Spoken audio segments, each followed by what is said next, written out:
having a paper money system obviously brings you the risk of inflation. And it's very clear, the historic track record is clear, every paper money system brings a constant debasement of money. I mean, the reason why gold is being abandoned and paper money introduced, so the state can print more money, and that helps it fund itself or stimulate the economy and do various other things that it couldn't do under a gold standard. So money is always being debased. But my key point here is that inflation, although it is a key problem here, the loss in purchasing power of the monetary unit is not even the key and most important problem with a system of elastic money. And I think that is one of the aspects that I think is hugely misunderstood. Now, before I talk about that, let me say a few things about this, this point of elasticity of supply.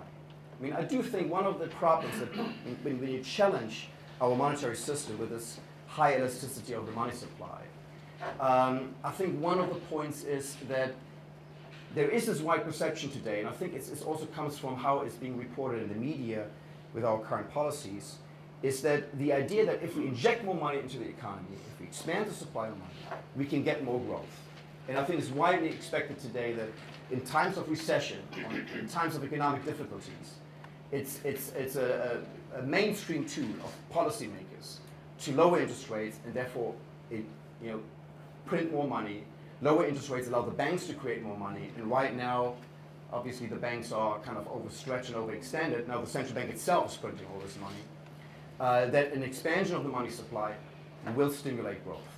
So the idea is if you have an inherently inelastic supply of money, like in the gold standard, that this will hinder growth. Now again, I think if you look at history, there's very little evidence for this because the period in American history of the strongest growth was in fact between 1879 and 1914 when the US economy was on the gold standard.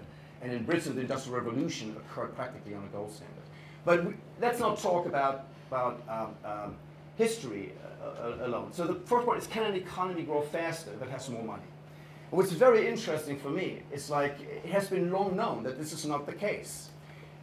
In fact, David Hume, the Scottish philosopher, economist, historian, essayist, he wrote a collection of essays in 1742, and one of these essays was on interest.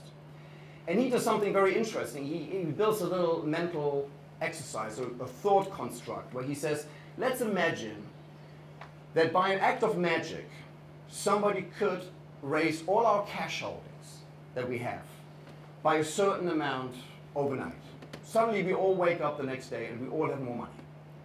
And I use this as a starting point for my analysis in my book. So I elaborated a little bit on David Hume. So let's assume not only do we have that extra increase in money, but we all know about it. We wake up one morning, and if we had 50 pounds in cash when we went to bed, the next morning we have 55 pounds, and somebody with 100 pounds, there's 110 pounds. So that means there's the same amount of money, there's more amount of money in the economy, but it's the same change for everybody. Everybody was given the same increase in money on a percentage basis, and everybody knows that this has happened.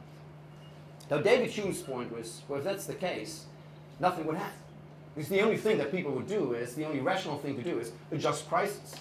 You know, you would just, if you, to the extent that you are a producer, whether you sell your work or you produce something else, you would raise your prices for your products. To the extent that you're a consumer, you must be willing to pay a little bit more for what you sell, because nobody's relative position has changed. You know, everybody is in the same position. You know, nobody is richer versus the next guy. We just have more money. And all that would happen is we would just adjust prices. So in this environment, it's an obviously completely unrealistic example, but it illustrates that money itself will not change anything. And David Hume even said it wouldn't even lower interest rates, because my willingness to part with my money and lend it to you will not be affected, but because I will know that everybody else has now more money. There's no change. We will just change prices. That was his key point. It was a very good insight, and he wrote it 280 years ago. So now, obviously, we do know that if we inject money into the economy today, like central banks do, that it does have a growth effect. I'm not denying that at all. It does stimulate the economy. It does do so. But how does that work? Because obviously in this very strange example of David Hume's, it doesn't happen. So in order to explain how that works, we have to make the example, the scenario, a little bit more realistic. So what I did in my book is like the first step I take is like, well, let's assume that not everybody knows that everybody else has the same increase in money balances, and not everybody was given the same amount of money.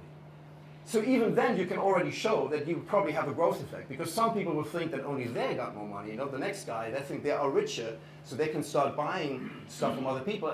And I show it in my book how they will quickly find out that that is not the case, and so they will ultimately have made an error in spending that extra money. So the end position will be very similar to the first case, but in the process there will be extra activity. Some people will start to do extra things and extra economic activity because they were given that more money.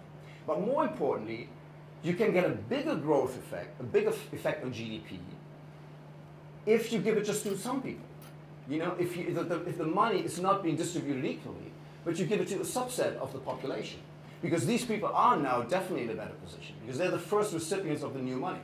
They will certainly begin to spend it, because not all prices are going up. Part of the population has not received the new money yet, so they will go out and spend the money. And in this scenario, you do get GDP effects, you do get extra activity in the economy. So what I'm saying is, like, if you inject money into the economy, in theory, it's not possible in reality, by giving everybody X% more money, the only thing that would happen is prices would go up. You only have inflation, no GDP effect. But by giving it to some people, injecting it at a certain point in the economy, the money will spread through various transactions, because some people have the advantage of receiving the money first, and that will lead to extra economic activity. Now, it does not mean that the economy will be on a high growth plateau. This effect of the extra money will peter out. After a while, the economy will not continue to grow faster and accelerate GDP ever more.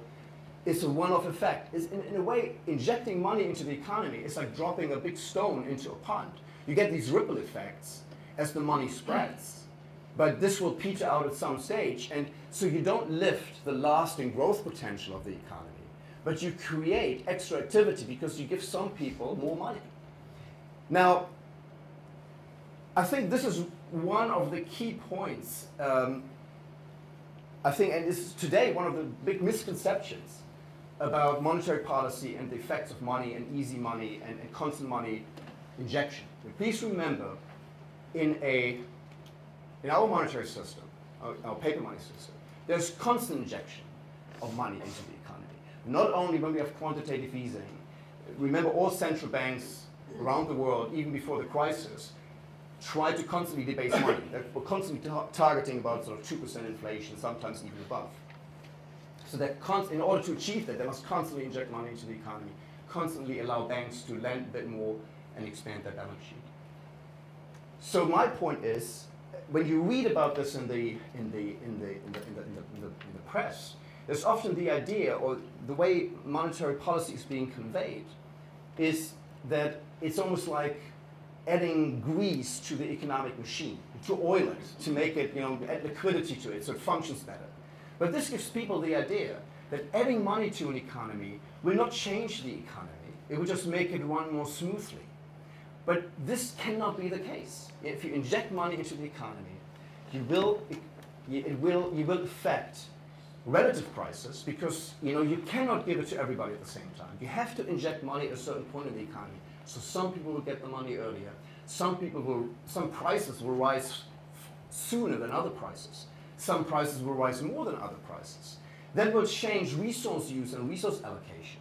Some sectors in the economy, the ones that receive the money early, will have a larger benefit than those sectors of the economy that have to wait until the money distributes through the system and arrives at their place. So every injection of money, every expansion of the money supply must change resource allocation, must change what is being produced, must change the structure of investment, must affect income distribution. Some people will be winners out of this, and some people will be losers. The people who are the last in the money distribution chain, they only get the money when most prices have already risen. Now, it's very interesting that, and again I quote an economist, and I found this interesting because you find that many economists have found these phenomena and explained them very well 100, 200, 300 years ago. But I think for some reason, the last 70 years, we seem to have forgotten a lot of these insights.